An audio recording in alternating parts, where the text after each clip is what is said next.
नमस्कार, जय हिंद विद्यार्थियों। आज के इस वीडियो में लेके आया हूँ अर्धवार्षिक परीक्षा सत्र 2023-24 के लिए इम्पोर्टेंट कक्षा 5वीं का हिंदी विषय का पेपर, जिसकी मांग आप सभी विद्यार्थी कर रहे थे और बिल्कुल हिंदी का रियल पेपर आपके लिए साबित होने वाला है।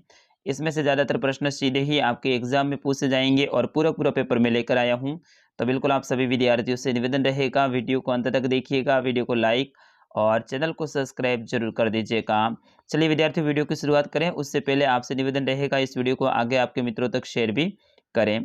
पहला प्रश्न है, सौगात का अर्थ होता है सोगरा, सागर, उपहार, सौगंध। सौगात का अर्थ क्या होता है विद्यार्थियों? उपहार होता है। ठीक है ना। तो ऑप्शन नंबर स रहेगा इसका सही आंसर, उपहार। क्या होता है? उपहार होता है। अगला प्रश्न है, माँ ने लड़के को रुपया कहाँ से निकाल कर दिया? डिब्बे से, बक्से से, बैंक से, गुल्लक से। तो विद्यार्थियों इसका सही आंसर क्या होगा? माँ ने उस बच्चे को रुपया है वो कहाँ से निकाल कर दिया था? बक्से से। तो ऑप्शन नंबर ब रहेगा इसका सही आंसर, बक्से से। अगला प्रश्न है, महात्मा जी के लिए दोनों भाई क्या लाए थे? सोना, फल, भोजन, कपड़ा। तो विद्यार्थियों इसका सही आंसर क्या होगा? आप जरूर मुझे बताएं। तो इसका सही आंसर होगा, महात्मा जी के लिए दोनों भाई भोजन लाए थे। क्या लाए थे?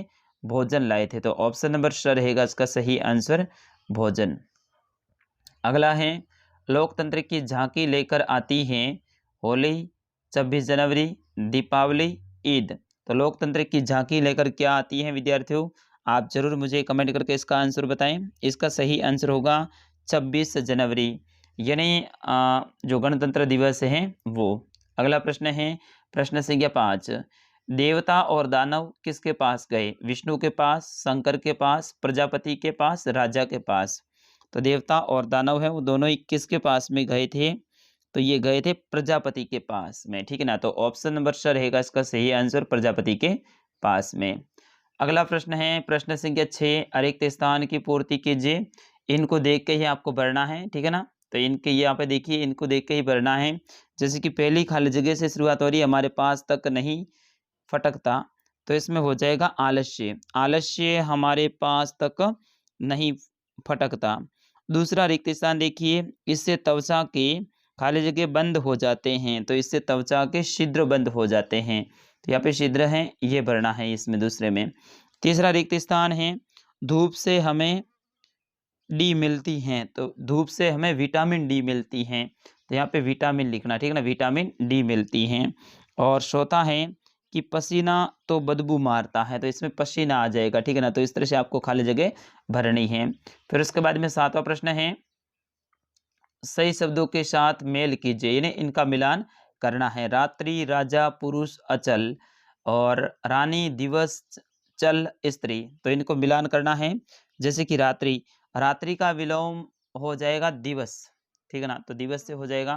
राजा का विलोम हो जाएगा रानी, पुरुष का हो जाएगा स्त्री, और अचल का हो जाएगा चल। इस तरह से इनके विलोम है, इनका मिलान करना है।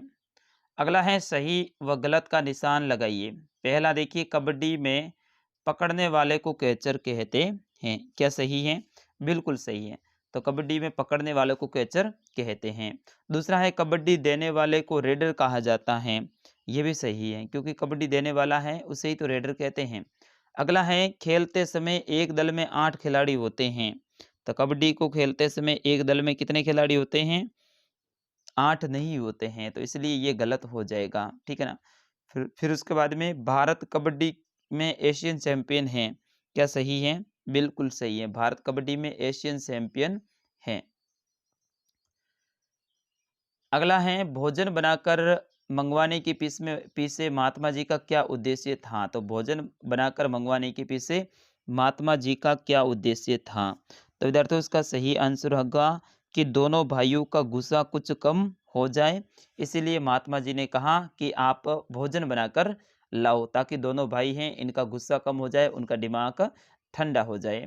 अगला है, वीर शहीदों की गाथाएं सुनकर मन में क्या भाव उठते हैं? तो विद्यार्थियों इसका सही आंसर होगा, देशभक्ति का भाव, त्याग का भाव और बलिदान का भाव है वो उठता है। यानी वीर शहीदों की गाथाएं सुनकर अपने अंदर देशभक्ति, त्याग और बलिदान का भाव है वो पैदा होता है। अगला है रक्षाबंधन कब मनाया जाता है?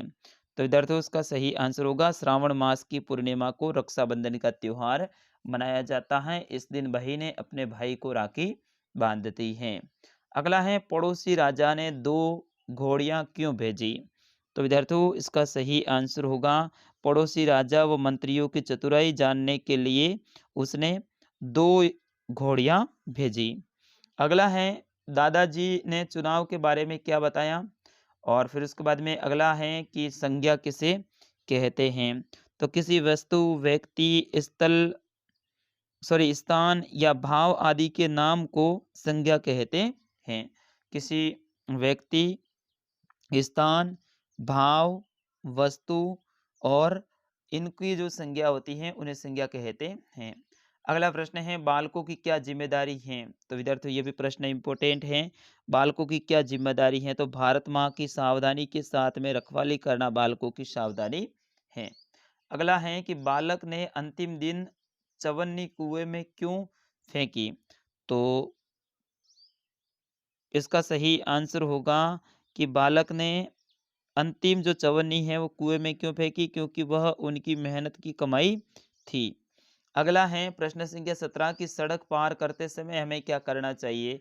दाईं और बाईं दोनों तरफ जो साधन है उनको देखना चाहिए, साथ ही जेब्रा क्रॉसिंग से सड़क को पार करना चाहिए।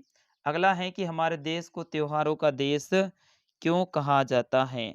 क्योंकि हमारे देश में हर माह में कोई ना कोई त्योहार मनाया जाता है, इसीलिए हमारे देश को त्योहारों का देश कहा जाता है।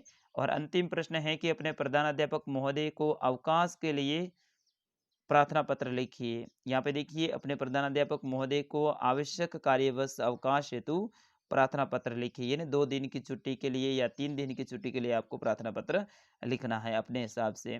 तो विद्यार्थियों ये था कक्षा 5वीं का पेपर। मैं एक बार कुछ प्रश्नों को दोबारा से दोहरा देता हूँ। जैसे कि पहला प्रश्न सौगात का अर्थ होता है तो उपहार। अगला है माँ ने लड़के को रुपया कहाँ से निकाल कर दिया? बक्से से। अगला है महात्मा जी के लिए दोनों भाई क्या लाए थे? तो भोजन लाए थे। अगला है लोकतंत्र की झांकी लेकर आती हैं तो 26 जनवरी। देवता और दानव किसके पास में गए? तो प्रजापति के पास में। फिर उसके बाद में जो आपका नवा प्रश्न है भोजन बनाकर मंगवाने के पीछे में महात्मा जी का उद्देश्य क्या था? दोनों भाइयों का गुस्सा शांत करना।